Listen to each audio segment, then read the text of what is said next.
Alors, on commence.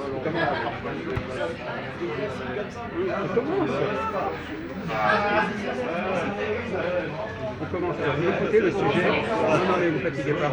Alors, voilà. Le premier sujet que je lance devrait vous intéresser, puisque c'est la question de pourquoi dit-on que quelque chose m'intéresse ou pas. Là, les gens, vous leur dites qu'est-ce que vous pensez de ce sujet? Ça ne m'intéresse pas. Ça veut dire quoi, ça ne m'intéresse pas? Qu'est-ce que ça veut dire que vous le dites parfois, mais ce sujet ne m'intéresse pas ou je ne suis pas intéressé. Donc je vous demande de réfléchir quelques minutes sur ce sujet qui me paraît assez intéressant. Parce que sociologiquement, qu'est-ce que ça veut dire? Moi, je veux dire, tout m'intéresse, tout m'intéresse à tout, sauf aux extraterrestres. Les extraterrestres ne m'intéressent pas, mais tout le reste m'intéresse. Alors justement, pourquoi précisément les extraterrestres ne vous intéressent pas? C'est une fumisterie et j'y crois pas. Bon, d'accord. Alors, il y a des fumisteries, alors je vais des fumisteries, mais autrement tout m'intéresse. D'accord. Alors, on va revenir là-dessus. Qu'est-ce qui fait? De toute façon, on ne vous parle pas de vous particulièrement. On dit pourquoi il y a des gens qui décident que telle chose ne les intéresse pas. C'est leur problème. Oui. Alors il y a le premier degré, mais c'est pas ça qui t'intéresse une fois de plus. On va commencer au premier degré, c'est pas un problème. Au premier degré, c'est parce que vraiment, au sens stricto sensu, ils ne sont pas du tout passionnés, il n'y a pas d'intérêt. Admettons, moi, le basket en national, la division, ça ne m'intéresse pas. Non. Mais en fait, tu recherches autre chose. Peut-être que souvent, derrière le côté « ça ne m'intéresse pas », c'est qu'ils n'ont rien à dire. Il n'y a pas d'apport possible, ils ne pensent rien, ils n'ont rien à dire sur ces choses-là. On va prendre un exemple concret. Ouais. Je dis à quelqu'un, par exemple, est-ce que ça t'intéresse de venir à un concert où on joue du Beethoven? Il répond, ça ne m'intéresse pas. C'est qu'il ne veut pas venir. Non mais, qu'est-ce qui lui a mis dans la tête que ça ne l'intéressait pas? Est-ce que c'est une réaction individuelle ou On aime ou on n'aime pas, c'est non, pas ou l'opposition entre qu'est-ce qu'il y a d'individuel ou le Collectif sociologique. collectif? sociologique. C'est-à-dire que ça ne m'intéresse pas parce que Eh bien parce que il a, comme beaucoup de gens, un a priori concernant la musique classique, oui, par mais exemple. beaucoup de gens, c'est qui ces beaucoup de gens? C'est quel groupe, quelle catégorie? Ah oui, sociologiquement, c'est souvent, mais c'est pas systématique non plus, c'est un peu ceux qu'on qualifie de le peuple. Non, bah, c'est vrai, il n'est pas musicien, il y a des gens qui sont musiciens, il y a des gens qui ne sont pas. Oui, il y a Non, mais toujours des... quand on regarde dans une salle de concert, Ouais. comme par hasard, il y a une catégorie de gens qu'on ne voit pas. Donc c'est pas une question individuelle. C'est ça que je voulais vous faire dire. Mais c'est pas forcément parce que la musique classique passionne les autres. Ils sont là par moment parce que c'est un mode de reconnaissance. Comme le truc connu, ceux qui mangent du caviar, par moment qui en doutent un peu dans les milieux huppés, ils ne sont pas particulièrement friands de caviar. Mais c'est une façon de faire... C'est une appartenance à une certaine On va couche. reprendre l'histoire du basketball. Oui. Il y a une certaine population qui ne s'intéresse pas au basketball. Vous n'êtes pas tout seul dans ce cas-là. On n'est jamais seul dans son désintérêt. Oui. Ce n'est jamais une question purement personnelle, des intérêts. Vous avez toujours voulu le présenter comme une affaire personnelle, ça n'est jamais personnel.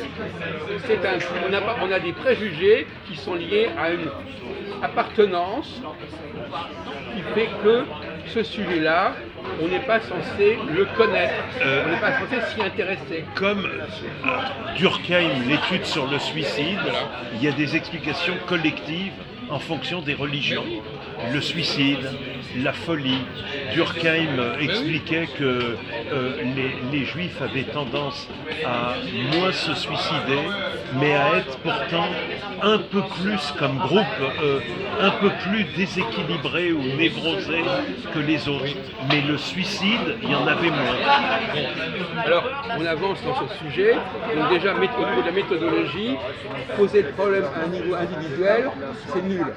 Ça n'a aucune valeur. Donc déjà, c'est pas sérieux. C'est pas sérieux. On a des préjugés et ces préjugés ne sont pas individuels. Maintenant, on en avait déjà parlé, à partir d'une certaine culture, est-ce que ça se caractérise par un désintérêt? En posant le problème encore plus longuement. Est-ce qu'une culture se définit par un intérêt négatif? Est-ce qu'une culture peut se définir par un intérêt négatif? Évidemment. Tu comprends ce que ça veut dire, l'intérêt négatif? Un rejet, vous êtes d'accord? Un intérêt négatif, c'est un rejet.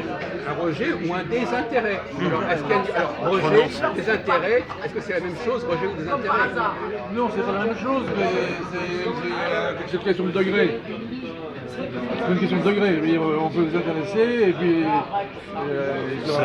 C'est comme une indifférence et puis au contraire. La différence, c'est pas le rejet. Le rejet, Voilà. le rejet, c'est déjà, on connaît quelque chose, mais on n'en veut plus à la limite. Ouais, ouais. Donc, le désintérêt, c'est quelque part, je ne connais pas, ça ne m'intéresse pas. C'est pas la même chose. Oh, mais on peut même rejeter sans connaître. Oui, Ouais, à ce moment-là, c'est un désintérêt. il y a comme une agressivité en plus.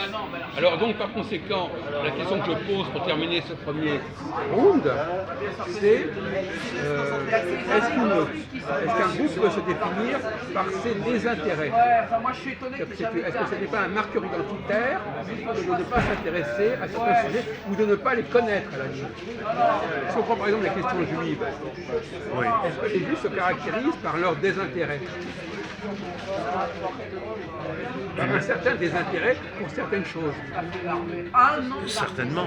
Lesquelles, par exemple? Ah, c'est difficile à dire. Mais si, il y en a qui sont bien connus. Le sport. Non. Oui. Quel est le domaine où les Juifs considèrent qu'ils n'ont pas à le connaître?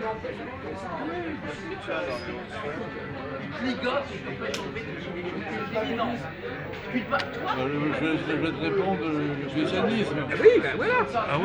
Ah ben, non, mais il a raison. Oui. Non mais pourquoi tu n'y as pas pensé? Mais Ouais, évidemment, ouais. un juif qui se respecte n'est pas censé avoir une bonne connaissance du Nouveau Testament. En même temps, il y avait un proche du maire de Jérusalem, un grand, il est mort âgé. C'est un gars qui écrivait sur le christianisme. Il y avait un Mais Machorakic, oui, voilà. Ouais, ouais. Mais c'est l'exception. D'accord, mais il avait même écrit sur le Coran.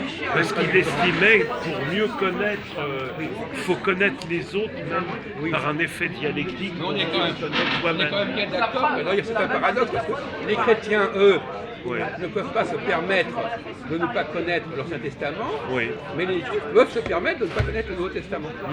Dans leur système culturel, il n'y a pas de réciprocité.